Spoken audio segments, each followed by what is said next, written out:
flood defences. That's 20,000 homes with no insurance and in danger of being flooded imminently.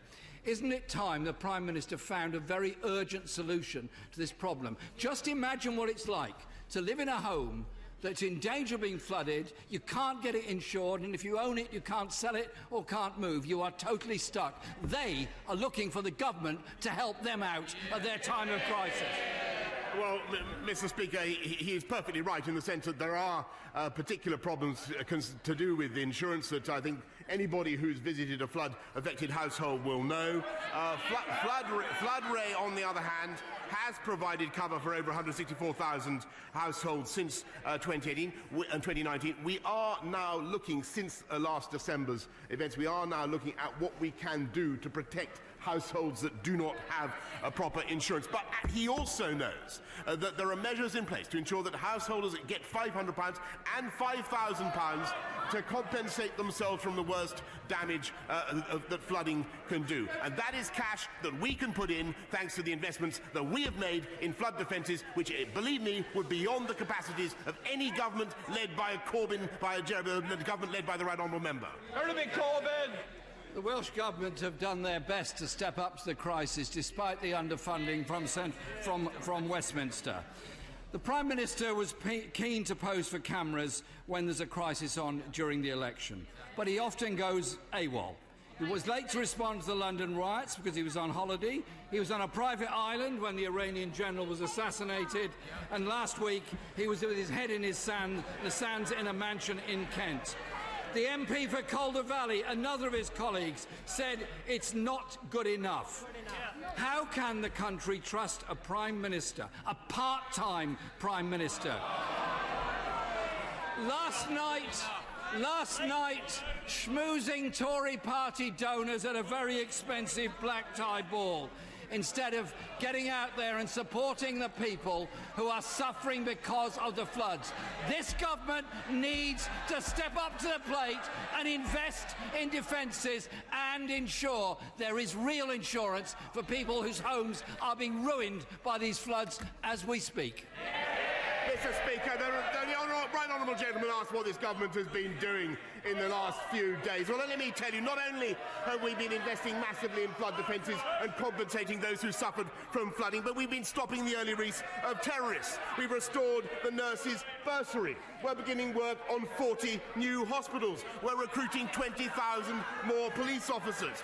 And we can do that, Mr. Speaker, because we have a strong and dynamic economy with employment at record highs, unemployment down to the lowest levels since the early 70s, wages going up, home ownership up. And what are they doing, Mr. Speaker? They're still deciding. Listen to them jabbering away, Mr. Speaker.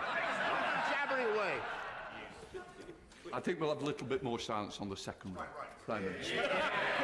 Quite right, Mr. Speaker. Jabbering away because they still can't decide whether or not they want to be in the European Union. And the hottest topic of debate in the Labour Party is what job should the Right Honourable Gentleman have in the shadow cabinet after the leadership election.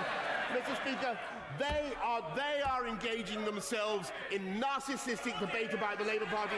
We are getting on in delivering on the people's priorities. The Prime Minister will be aware of the concern in settled rural communities such as those in North East Hertfordshire because of intentional, unauthorised development of travellers' sites. This leads to large numbers of lorries, large numbers of caravans coming onto land where there's no planning permission, and then subsequently the ignoring of enforcement when the local authority tries to intervene. The government has said that it will bring forward measures to try and tackle these planning issues. Will the Prime Minister put his authority behind this and get it sorted out? Mr. Speaker, I take that issue very seriously, and I thank my right honourable friend for raising it. We're giving local authorities more powers to reject intentional, unauthorised development, and we will be consulting on the details of those proposals in a forthcoming white paper, and I hope that he will contribute to those consultations. In Blackfoot. Thank you, Mr. Speaker. This week, we learned that 40% of small businesses in Scotland employ more than one EU national. Mr. Speaker, immigration is crucial for Scotland's economy. So it's no wonder that the Scottish Government's proposals for a Scottish visa system have been universally welcomed by businesses and charities alike. Even the Scottish Tories think it's a good idea. The Prime Minister rejected these proposals within a few short hours. Does he now admit this was a mistake? Mr. Speaker, it was not only I who rejected the proposal, but also, of course, the Migration Advisory Committee, and that is because we are bringing forward a very sensible proposal which the people of this country have long desired, whereby we take back control of our immigration system with a points-based system, and we will ensure, because the honourable gentleman has an important concerns to raise, we will ensure that everywhere in this country, all businesses, all agricultural sectors, all the fishing communities in this country will be able to access the labour and the workforce that they need under our points-based system. But what will be the height of insanity, Mr. Speaker, would be to proceed with the SNP's solution of a border at Berwick between England and Scotland. Once again, the Prime Minister shows he is utterly delusional. Let's look at the reality. Scottish Care has said that the Prime Minister's damaging immigration plans shut the door on enabling people to be cared for in their own home.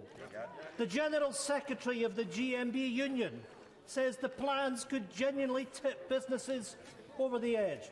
Scotland's National Farmers Union have said their evidence has been disregarded by the UK Government. And the Scottish Tourism Alliance say their plans will have devastating impact for Scotland's workforce. We know, Mr. Speaker, that senior figures in the UK Government have said what the Scottish Parliament decides, and I quote, doesn't matter one jot. If the Prime Minister thinks the Scottish Parliament doesn't matter, the Scottish businesses matter, Prime Minister. Mr. Speaker, of course, Scottish businesses matter, and the way to do well by Scottish businesses would not be to tax them with the highest tax rates in the UK. It would be to run a sound economy in Scotland. It would be to have an educational system that doesn't leave Scottish children lagging behind through no fault of their own. Mr. Speaker, this government will get on and deliver a working immigration system for the whole of this country, and I may say respectfully to the right honourable gentleman who shouts at me from a sedentary position that once again he would be better off getting on with delivering for the people of Scotland, rather than continuing with his ceaseless and vain quest to break up the United Kingdom, because he will not succeed. Laura Trott. Is delivering for the people. So I'm sure the Prime Minister shares my concerns about the delay in the delivery of the Maidstone East line, which runs through my constituency and others. Will the Prime Minister intervene to ensure there are no further delays in this vital railway line?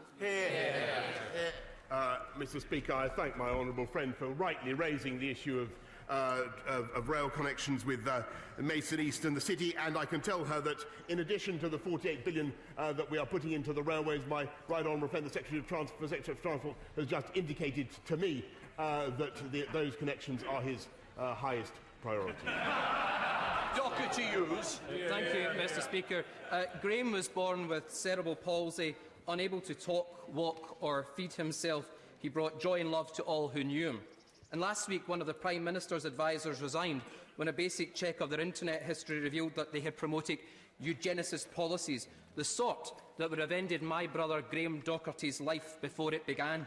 So can I ask the Prime Minister of the United Kingdom to advise the House and every disabled person in this island why Andrew Zabisky remained at the heart of his government and was not removed from their position immediately when their abhorrent views became apparent?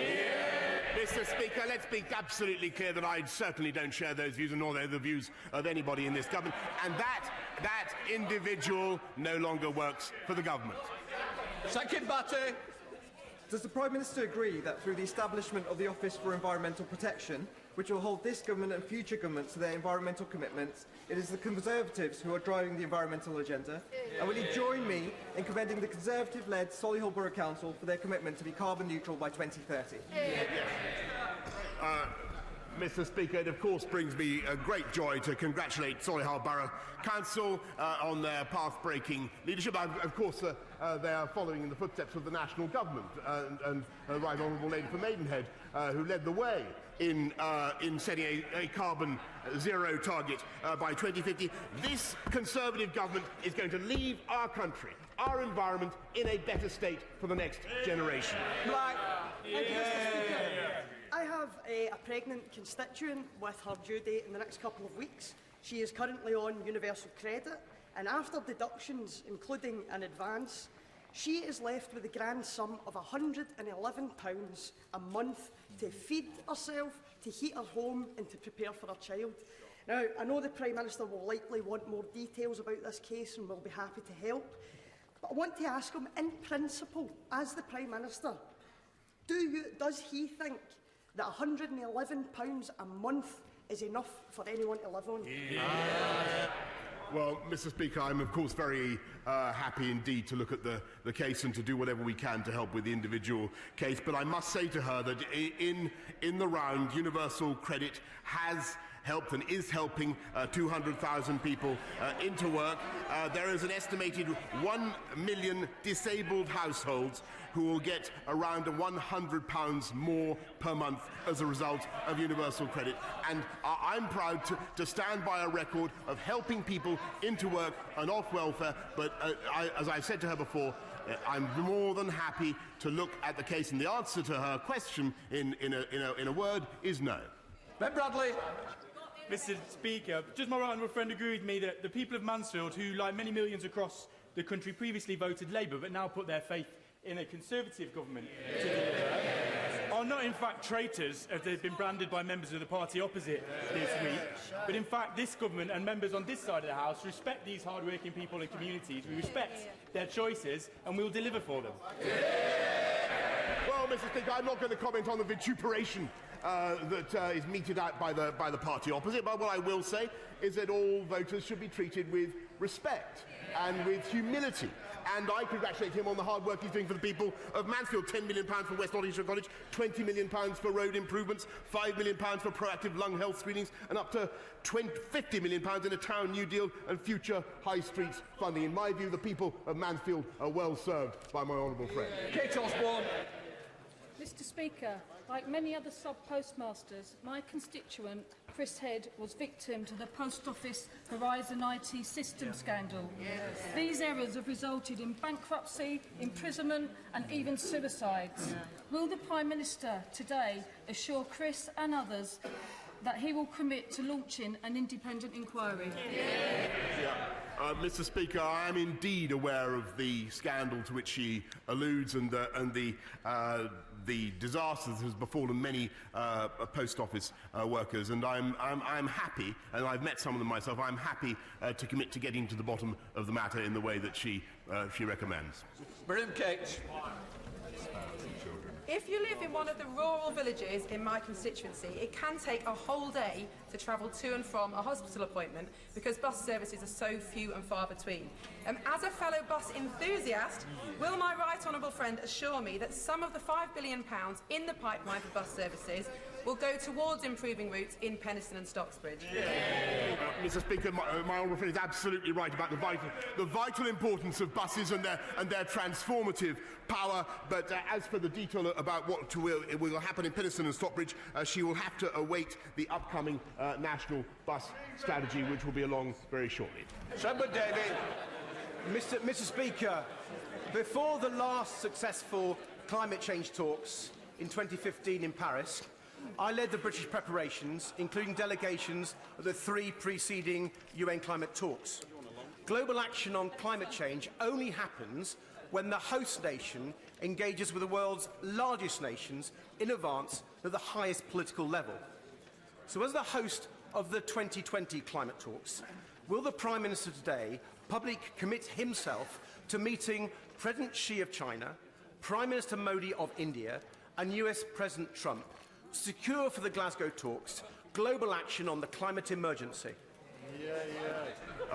I'm grateful to the right honourable gentleman. I can tell him and tell the House that, of course, I've already engaged just last week with President Xi of China, repeatedly with President Modi of India, Prime Minister Modi of India, and also, of course, already on this subject with President Trump. But there will be an intensifying drumbeat of activity in the run-up to Glasgow. Thank you.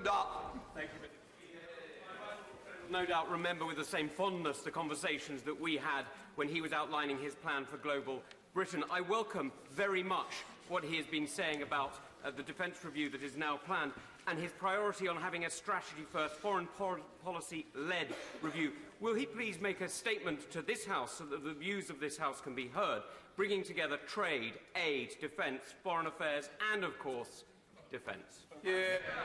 I can, of course, give that commitment when the moment is right, Mr. Speaker. The Prime Minister has a laundry list of climate promises. No doubt he'll read them out shortly, but he can't escape the fact that net zero won't be reached until 2099 on current rate of progress, not the 2050 he claims, let alone the 2030 we probably need.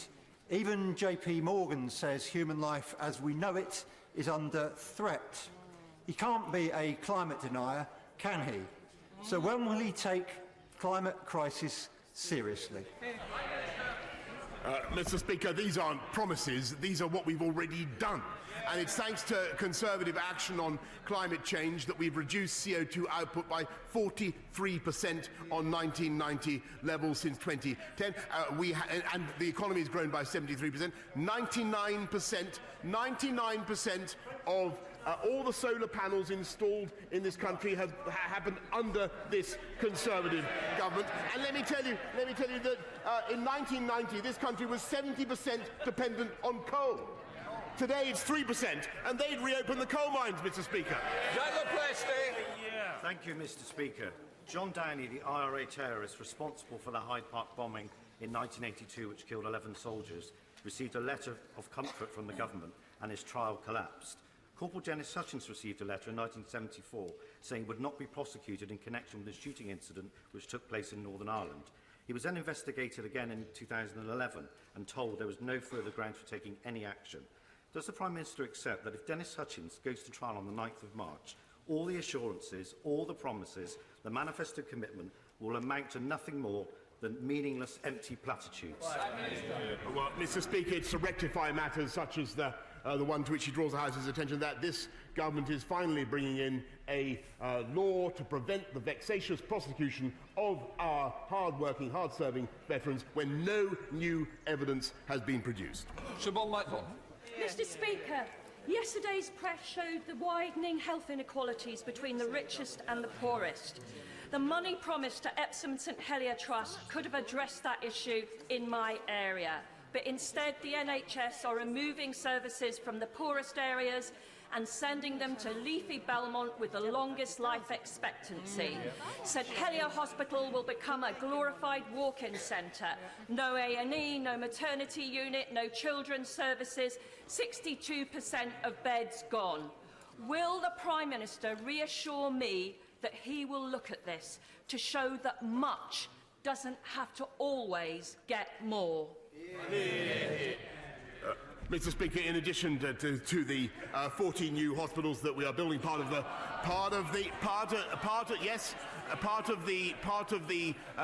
33.9 billion initial investment that we're making, in the record investment that we're making into the NHS, I can tell her that Epsom and St Helier Hospitals, University Hospitals NHS Trust, will receive £500 million to redevelop its estate and world-class facilities on that site. Mr. Speaker, will the Prime Minister promise to resist in all circumstances the sellout of our fishing communities so that we can ensure that on the 1st of January next year we take back control of our fishing waters and become an independent coastal state once again? I will indeed, Mr. Speaker, and I hope her words were listened to very carefully by the members of the Scottish Nationalist Party, because it is they who would hand back control of our fishing to Brussels. Gerald Jones. Thank you, Mr. Speaker. There are families and businesses in my constituency who've been left devastated after Storm Dennis tore through their properties. The strength of our union is based on sharing resources at people's time of need. But so far, not a penny announced by the United Kingdom government will benefit Wales, where the cost of repair is going to cost hundreds of millions of pounds. The Prime Minister talks the talk on the union, but will he today commit a cast-iron guarantee that he will provide the major new funding that Wales needs to recover from these floods? Well, the honourable gentleman is quite right to raise the issue of flooding in Wales, where of course it is a devolved matter, but nonetheless this government is committed to working flat out with the Welsh devolved administration to ensure that everybody gets the flood relief that they need. And that cash, yes, of course, it certainly will be passported through. Dudley is set to receive £25 million investment via the government's Towns Fund. Thank you. So we are looking to use this money to secure a university campus near the town centre. Will the Prime Minister lend his support for this scheme in order to level up and generate greater opportunity for Dudley people and the greater Black Country? Well, I thank my honourable friend for what he's doing to champion Dudley in the Black Country, and I will certainly look at what I can do to be there in person? Is that what he's asking for? I'll do. Be careful what you wish for. To be there in person to support what sounds like an excellent scheme. David Linden. As we've seen today, religious intolerance in India is on the rise, be it with the anti-Muslim citizenship laws or Christians whose prayer meetings are disturbed and then subject to brutal beatings. So will the Prime Minister agree to meet with me and a representative from Christian Solidarity Worldwide to look more closely at this issue and ensure that India upholds the freedom of religion and belief? Mr. Speaker, the honourable gentleman raises an absolutely crucial issue which I'm particularly concerned to defend and advance myself, and that's why I was very pleased to appoint my honourable friend, the member for Gillingham and Rainham, to be our special envoy for freedom and religious belief, and to protect those of a Christian faith in India and indeed around the world. I'm more than happy to meet the honourable gentleman. Daniel Kaczynski. Thank you, Mr. Speaker. The Prime Minister will know of the appalling misery that the residents of Shrewsbury are facing with the deluges of floods that have affected our town.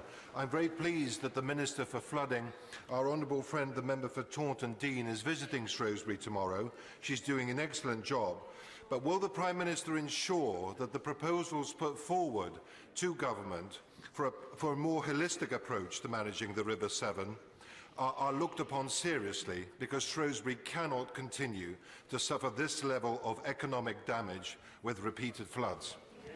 Mr. Speaker, my honourable friend is absolutely right to raise the concerns of the people of Shrewsbury in the way that he does, and everybody can see how serious the problem is now with the Severn, and I will ensure that the Department of the Environment working with the Environment Agency, takes the necessary steps. Mr. Speaker, Sir Michael Marmot's damning findings outline the devastating impact that a decade of this government's cuts has had on a constituency like mine in Gateshead. Since 2010, Gateshead Council's spending power has been cut in real terms by around 50%, or £160 million per year. Our local safety net has been removed. What does the Prime Minister intend to do as a matter of urgency to reduce the stark and worsening health and life expectancy inequality between north and south, rich and poor, so that people in the poorest areas of my constituency can expect to live as healthily and as long as those in the most affluent areas of his constituency? Well, Mr. Speaker, actually I have the highest respect for Professor Marmot and did a lot of work with him in London, and where we did a huge amount to reduce health inequalities and inequalities in life expectancy. But there is more to be done, and I do not deny it. And that is why this government is absolutely committed to uniting and levelling up across our country, with the biggest ever investments in the NHS, with massive investments in education and, of course, in early years provision. And I make absolutely no apology for the campaign for levelling up that we are about to undertake. And I just repeat my point to the House. There is only one way that we can fund this, only one way we can achieve this, and that is to have a strong and dynamic economy. And I would rather have a country and a society where we believed in hope and opportunity and the importance of work, rather than welfare and benefits. And that is our approach. Order. I have granted leave to the Right Honourable Member for Bromsgrove to make a personal statement following his resignation from government.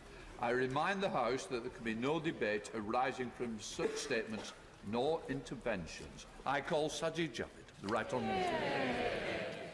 Thank you, Mr. Speaker. It has been 8 years since I last stood to speak as a backbencher, and it is a privilege to do so. Me in extending our condolences to the families and friends of those who sadly lost their lives as a result of Storm Ciara and Storm Dennis. I know we would also like to thank all those who are providing support to tackle the impact of these storms, including the Environment Agency, local authorities, our emergency services and our armed forces. Mr. Speaker, this morning I had meetings with ministerial colleagues and others. In addition to my duties in this House, I shall have further such meetings later today. Philip Dunn. Mr. Speaker, I'd like to associate myself with the thanks from the Prime Minister to all those helping in the aftermath of Storm Dennis. It's brought record high water levels. Mr. Speaker, immigration is crucial for Scotland. Of Shrewsbury are facing with the deluges of floods that have Country together as one nation. Mr. Speaker, I know that this is a shared vision, and I firmly believe that my right honourable friend, the Prime Minister, has the tenacity, the energy and the skill to see it through. I want to leave the House in no doubt that he has my full confidence and the government my full support to get it done.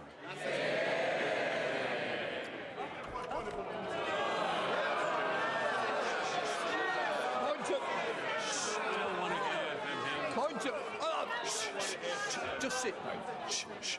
Point of order, Prime Minister. Mr. Speaker, would it be in order for me to thank my right honourable friend for the grace with which he has just spoken, for his immense service to this country in several departments, and to remind my right honourable friend that he has friends and admirers on all sides of this House of Commons.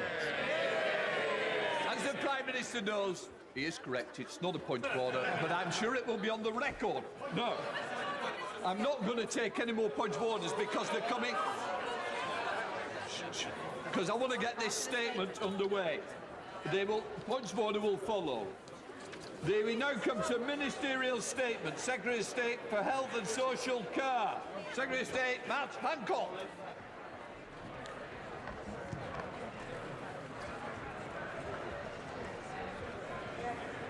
Mr. Speaker, with your permission, I'd like to update the House on COVID-19 coronavirus. Mr. Speaker, as of this morning, 7,132 people in the UK have been tested for the virus. So far, 13 people in the UK have tested positive, of whom 8 now have been discharged from hospital. We expect more cases here. As planned, 115 people left supported isolation at Kents Hill Park in Milton Keynes on the 23rd of February. All tested negative for COVID-19. On Saturday, 32 people from the Diamond Princess cruise ship were repatriated and taken to Arrow Park, where they'll remain in supported isolation, and 4 of those have tested positive and been transferred to specialist centres. British tourists are currently being quarantined in a hotel in Tenerife, and the Foreign Office is in contact with them. Mr. Speaker, we have a clear 4-part plan to respond to the outbreak of this disease: contain, delay, research and mitigate. We're taking all necessary measures to minimise the risks to the public.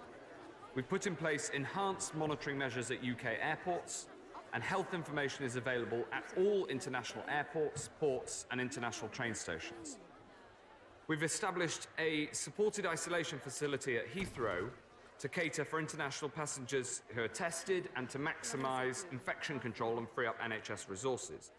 The NHS is testing a very large number of people who travel back from affected countries, the vast majority of whom test negative. In the past few days, we've published guidance for schools, for employers, first responders, for social care and the travel industry on how to handle suspected cases. If anyone has been in contact with a suspected case in a childcare or an educational setting, No special measures are required while test results are awaited. There is no need to close the school or send other students or staff home. Once the results arrive, those who test negative will be advised individually about returning to education. In most cases, closure of the childcare or education setting will be unnecessary, but this will be a local decision based on various factors, including professional advice. Schools should be guided by the advice on the gov.uk website and contact their regional schools commissioner in case of queries. I can tell the House that in the coming days we will roll out a wider public information campaign. While the government and the NHS have plans in place for all eventualities, everyone can play their part. To reiterate, our advice is for everyone to take sensible precautions like using tissues and washing hands more. Yesterday we updated our advice to returning travellers from northern Italy, defined as anywhere north of but not including Pisa and Florence, as well as Vietnam, Cambodia, Laos and Myanmar. Those returning from Iran, from the lockdown areas of northern Italy, and the special care zone in South Korea should self-isolate and call NHS 111 even if they have no symptoms. We're working closely with the World Health Organization, the G7 and the wider international community to ensure that we're ready for all eventualities. We're coordinating research efforts with international partners, and our approach has at all times been guided by the Chief Medical Officer, working on the basis of the best possible scientific evidence. The public can be assured that we have a clear plan to contain, delay, research and mitigate, and that we're working methodologically through each step to keep the public safe. And I commend this statement to the House. Jonathan Ashworth. Yeah, Mr. Speaker, and I can I thank the Secretary of State for advance notice of his announcement and for sight of his statement. And all our thoughts, again, must be with those who have been diagnosed with coronavirus COVID-19 in the UK and across Europe. And again, we reiterate our support and put on record our support, our thanks to all NHS staff and public health staff and the Chief Medical Officer as well for the leadership he is showing. The World Health Organization has warned that countries are, quote, simply not ready for a pandemic, and there has now been significant spread of the virus across the European continent, Italy in particular, but other cases have been identified in Austria, Croatia and Switzerland. This is clearly now very, very serious. Yesterday there did appear to be a little bit of discrepancy, if I may say so, between the travel advice from the CEO and himself. Can you just clarify for the House what exactly is the travel advice for those travelling or seeking to travel to northern Italy? I think that would be welcome. We welcome his remarks or his plans for Heathrow. Could he just explain to the House why that facility is only proposed for Heathrow and why it's not going to be similar facilities will not be in place at other major airports, particularly the bigger airports like Manchester and so on. He mentions the situation in Tenerife. We're all obviously very concerned about the situation in Tenerife. Could you just offer a little bit more detail on what advice and support is being offered to British nationals at this hotel? I note what he says about schools and entirely understand what he says about schools, but we do have several schools in England and Northern Ireland shut completely at the moment for a deep clean after the students and teachers have returned from skiing trips. I understand his point about schools should check the relevant websites and get local advice, but is he expecting any advice to be sent to schools from the Department for Education? And if schools have to start shutting, is the government looking at putting in place arrangements for alternative schooling provision for those affected? Now, turning to the NHS more generally, could you just update the House on how many specialist beds are available across the NHS and how many ECMO beds are available across the NHS? We know, of course, that the NHS is under intense pressure at this time of year. Indeed, today the BBC is running with a story about people waiting on trolleys in hospital corridors and so on. The Nuffield Trust has warned that there is, quote, little in the tank to cope with coronavirus. At the same time, Public Health England has announced that tests for coronavirus are being increased to include people displaying flu-like symptoms at 11 hospitals and 100 GP surgeries across the UK.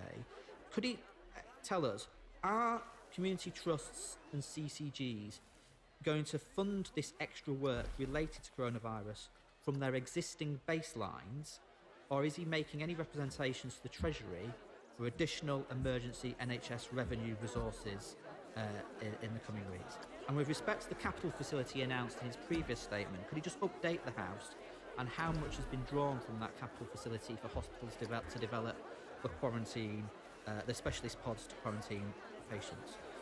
But can I reiterate, on behalf of the opposition, we want to work constructively with the government on this issue. We are broadly supportive of the steps he is taking, and I hope he understands we are trying to be constructive in the questions we are asking. And we would continue to thank all NHS staff for the work that they are doing at this difficult time. Thank you, Mr. Speaker. I join with the honourable gentleman in reiterating our thanks to all the NHS staff, Public Health England staff, and others who've been working so hard on this. And I also want to express my thanks both to him and, in fact, to every single member of this House with whom I and my ministers and department have had dealings on this issue, in each and every case, everybody has taken a responsible and proportionate approach. This is not a political matter, this is a matter of keeping the public safe, and everybody has played their part in this House too. There are, of course, plans in place in case of this virus becoming pandemic, but it is not yet certain that it'll become pandemic, and so we are still in the phase of the plan which is contain, where we aim to contain the virus both abroad and here at home to prevent it from becoming a pandemic, whilst of course ensuring that plans are in place should that happen. On the specific point of the advice on travel to Italy, all but essential travel is not recommended to the quarantined areas of northern Italy. And the advice of those returning from northern Italy is very clear, which is that if you're coming back from the quarantined areas, then please self-isolate. And if you're coming back from the whole of northern Italy, then please self-isolate if you have symptoms. I hope that advice is very clear, and it's also available on the website. He asked the question about Heathrow. We've expanded the availability of supported isolation facilities because just having Arrow Park and the Milton Keynes facility available is not appropriate for individual travellers who we think need to be quarantined. At the moment, those numbers are low, which is why we only need one facility. We've chosen one near Heathrow because that's simply the point of the biggest throughput. But of course, we don't rule out rolling that out more broadly if we think it's necessary. He asked about advice to schools. We have repeatedly issued advice to schools, which goes from the Department for Education. I'm glad to see the Minister for Schools in his place. And we issued revised advice to schools this morning. Our goal here is to try to keep schools open wherever we can, so long as that protects the public. In fact, our wider goal is to have the minimum disruption, social and economic, and indeed to the NHS, subject to keeping the public safe. And the message that we do not have a policy of blanket closures of schools is a really important one, and that unless there is specific professional advice, or unless there is, and certainly until there is a positive test, then schools should stay open, should follow the advice on the gov.uk website, and if they have queries, should contact their regional schools commissioner. He asked also about the availability of testing. We now have testing sites at all A&E facilities, as far as we know, across England. But we're also planning to introduce home testing, and some of this has started already, so that people don't have to go to the pod in front of A&E, which have been put there to ensure people don't go actually into A&E, where they might infect others. But home testing is the safest place to be tested, because then you don't have to go anywhere, and that will allow us to roll out testing to a much larger number of people as well. Finally, he asked about funding available. Funding is available from the Treasury. We've used it so far for capital funding, but this obviously remains an issue we keep under review. Greg Clark, and I'm expecting to run this to around 1:30. Greg. Thank you, Mr. Speaker. Can I ask my right honourable friend whether the rollout of diagnostic testing facilities to 11 laboratories in the UK has now been completed? And does he have plans to extend that coverage if there's a need to, if there were to be a wider outbreak? There has been a rollout to a wider number of laboratories, and we also have plans that we're working through at the moment for wider commercial diagnostic testing, and we're working with around a dozen private companies to ensure that we get rollout to using private diagnostic testing companies, not least because there is globally a search for essentially a by-the-side-of-the-bed testing capability. At the moment, all testing is done in labs, which means you have to take the swab, take it to the lab, and then get the result. Where we want to get to is that you can have testing capabilities, the bit of kit, sitting by the bedside of the patient so that tests can be done and run on site. There is a global search for that capability. It does not yet exist. We're putting funding and support into making it happen, and I very much hope that we can come to that solution quite soon. Dr. Philippa Whitman. Thank you very much, Mr. Speaker. Worldwide, obviously, we're looking at about 80,000 cases, which is 10 times the number that we saw with SARS, suggesting this is a very infectious condition. So will the UK government liaise with international partners to ensure accurate reporting? Because it will be critical to map the spread of this, and there will be a danger some countries underreport because they will be afraid of economic impacts. Is any consideration being given to using actually thermal detection technology at Heathrow so that actually that could be spread across more sites? Because we can no longer just think it's only people coming from a few countries. Really, people can be following different routes, and therefore almost everyone would need to be screened who's coming in. Obviously, preventing or containing the initial spread, as the Secretary of State spoke about, there's only a very small window of opportunity where that is possible. And one of my concerns I raised the last time is not self-isolating asymptomatic people, particularly when we're aware that the case that spread to others in the UK was someone who was not significantly symptomatic. We don't know what the prodromal phase is, and therefore people could be spreading this condition when we don't know. So the advice really needs to be clear. Does he recognise the confusion there is now that if you're coming back from certain parts of North Italy, you must self-isolate even if asymptomatic. But if you're coming from China, you don't need to self-isolate if you're asymptomatic. And I think that's really causing confusion, and we may end up behind the curve when, if containment is going to work, you have to be ahead of the curve. Obviously, self-isolating does not count as illness. So will the government send a clear message to employers so that those who are advised to self-isolate will still be paid or receive sickness cover? Because otherwise there will be people who will feel they must go to work because they simply can't afford to have no income for 2 weeks. Now, the Secretary of State suggested he wouldn't go to wider northern Italy, and the Chief Medical Officer suggested people with health conditions shouldn't. But travel insurance only kicks in if the Foreign and Commonwealth Office gives a very clear guidance. So will that guidance be changed to actually make it that people shouldn't be travelling to wider northern Italy and indeed other areas, so that people are again not disadvantaged by not having travel insurance if they choose not to put themselves, and indeed all of us, at risk of spread? Thank you. Mr. Speaker, the Honourable Lady is right about concerns about underreporting, especially in some countries. I'm afraid that I don't recognise some of her clinical observations about this, and I don't recognise the idea that we should change travel advice between China and Italy. What we should do is base travel advice on the clinical evidence based on the experts. And I'm very happy to ensure that she gets a full briefing from the medical experts to ensure that she gets the clinical points right.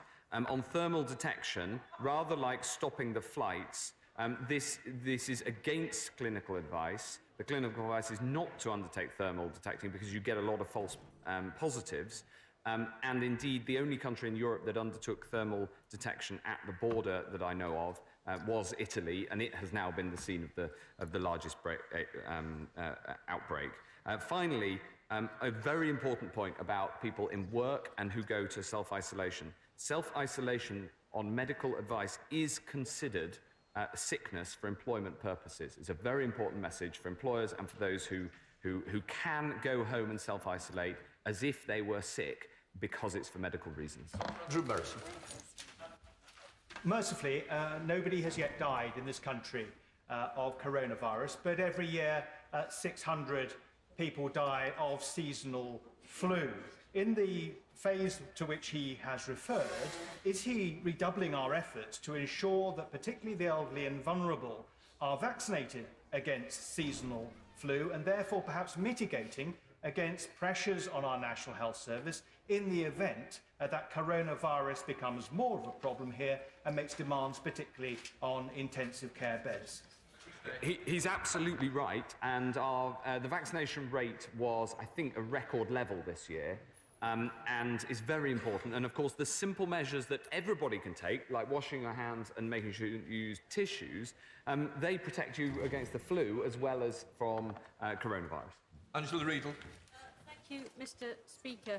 The four people who are welcome to Arrow Park developed symptoms subsequent to coming to this country, despite being extensively tested before they were allowed to fly.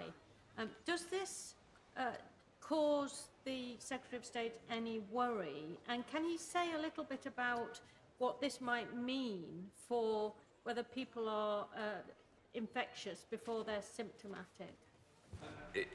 It's my job to worry about all these things, and the answer is that that sequence of events confirms to me the importance of having quarantined people. And I know that there were some concerns about quarantine, but I think that it showed that we were dead right to quarantine people because it turned out that they became positive or tested positive during the quarantine. I just want, Mr. Speaker, to put on our record the thanks to the Honourable Lady and to everybody in her constituency and the Wirral as well, more broadly, who have risen to this challenge.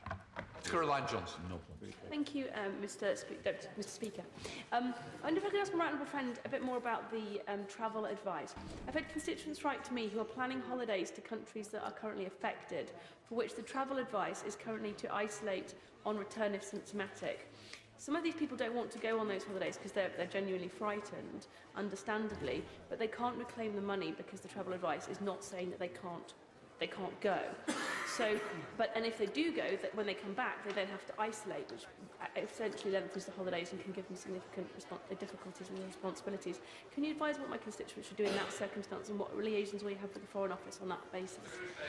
Well, the decisions on the precise travel advice for each country is, of course, a decision for the Foreign Office, but I can tell her that all of these considerations are taken into account.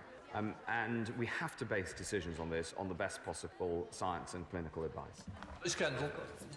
Mr. Speaker, can I ask the Secretary of State what assessment the government has made of the potential economic consequences of the spread of the coronavirus globally and within Europe and the UK? He will know that Northern Italy, for example, is in lockdown, that we have seen other countries that have had much greater spread of the disease actually providing some sort of economic stimulus because whole areas are shutting down. We are not there at all in the UK, but has he spoken and discussed this issue with the Treasury, because the potential impact on growth and the nervousness of financial markets about this is very real? Well, she's absolutely right to raise this, and of course I've talked to the Treasury and the new Chancellor of the Exchequer about this question. Of course, this is another important consideration, that overreaction has its costs too, economic and social. And so we have to keep the public safe, but we also need to act in a way that's proportionate.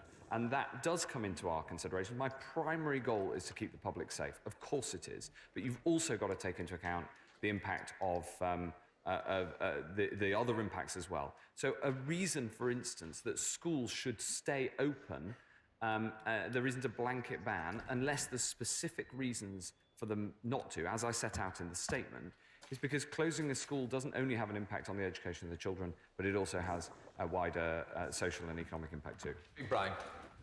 The Secretary of State for, I think, the very responsible way that he's handling this very serious situation. And he's clearly working very, very closely, as his predecessors did, and I did when I worked with him, with Professor Chris Whitty, the CMO, and following the evidence. That has to be right. He said last time he did a statement in his House that he felt that it would get worse before it get better, and I think he's been borne out by events in that. What level of personal responsibility, though, would the Secretary of State think that individuals and employers specifically have? Because there are alternatives to travel, especially when it comes to business travel. There's technological solutions. What level of personal responsibility should people take to help the contain part of this? I think this is a very wise question. My honourable friend is absolutely right to ask it, because while, of course, the NHS has a very important role to play in responding to this crisis, and of course, PHE is leading the public health response and doing it brilliantly, and Professor Chris Whitty, as Chief Medical Officer, has done an amazing job over the past 2 months on this and is one of the finest epidemiologists in the world. The truth is that everybody has a role to play, right from the simple things of washing your hands all the way through to responding in a sensible and proportionate way. I think it's important to dwell on that. I'd like to join with others in thanking in advance NHS staff for the work that they're going to have to do to both contain and deal with this.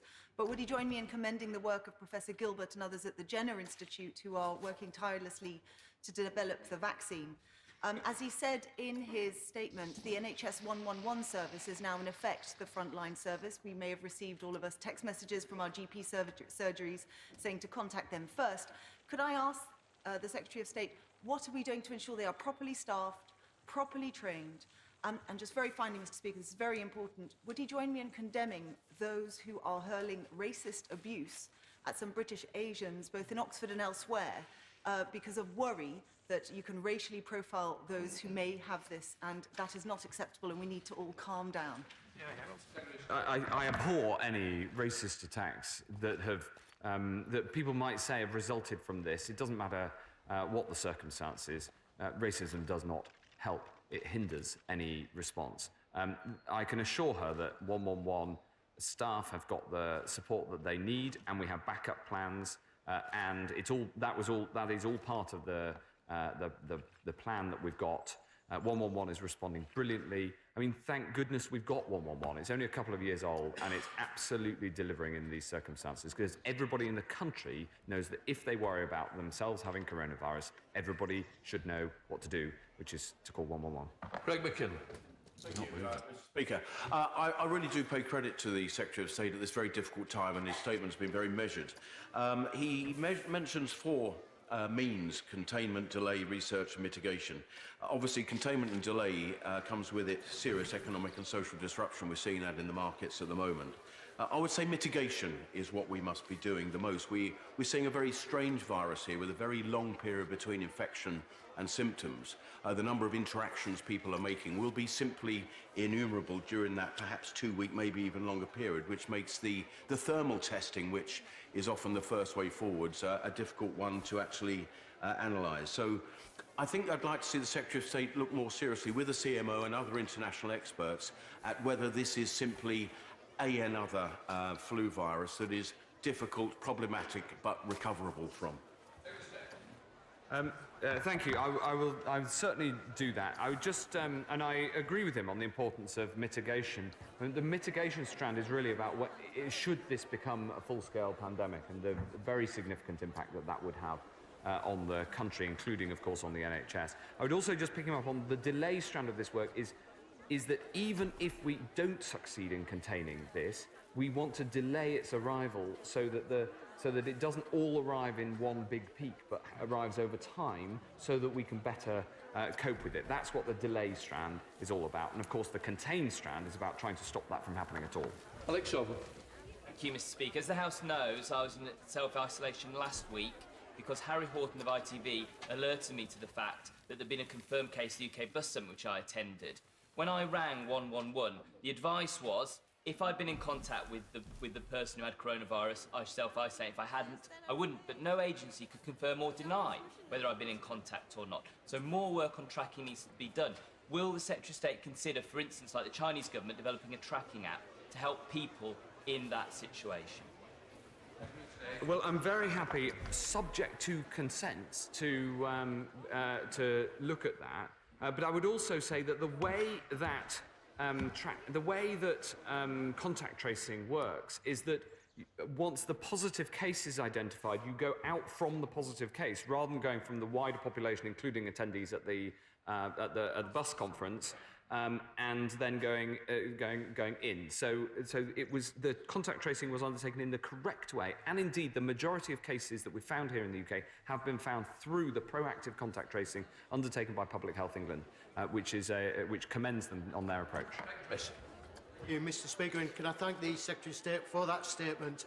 Obviously, it's something that affects all of our constituencies. So will he confirm that he will continue to provide further information to the House as the situation develops and more information becomes available to us, so we can keep our constituents' minds at rest that everything that can be done is being?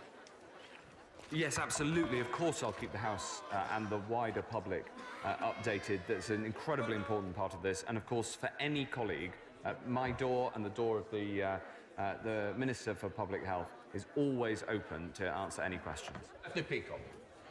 Speaker, can I ask what steps the government is taking in partnership with tech companies to battle fake news on coronavirus? Well, this is a very important subject, and in fact, something I've been working on in the last 24 hours to ensure that tech companies, social media companies, Google and others make sure that they promote the right answers to questions about coronavirus. Most of the social media companies who we've been in contact with them, they have behaved in an exemplary fashion in making sure that information like from the NHS gets promoted on their site. Stephen Hammond. Thank you, Mr. Speaker. I commend my right honourable friend for his statement today. Following on from the last question, it is clear that everybody has heard the advice to self-isolate, but exactly what that may mean for certain groups, like one person in a family who may be symptomatic, and groups of university students, etc., exactly what self-isolation means is difficult. So can I urge on him to pursue a public health initiative? Yes, we updated the advice on exactly what self-isolation means earlier this week. It does, for instance, mean going home, and if other people live with you at home, trying to keep out of contact with them. It means obviously not going on public transport, leaving the house as little as possible, and trying to get other people to do things like collect groceries. But it does mean within a house where there's lots of people living, trying to stay away from others living in that house. I appreciate that is practically challenging and difficult, especially, as a father of three small children, I get it. But that is the goal of self-isolation. Lockhart. I thank the Secretary of State for his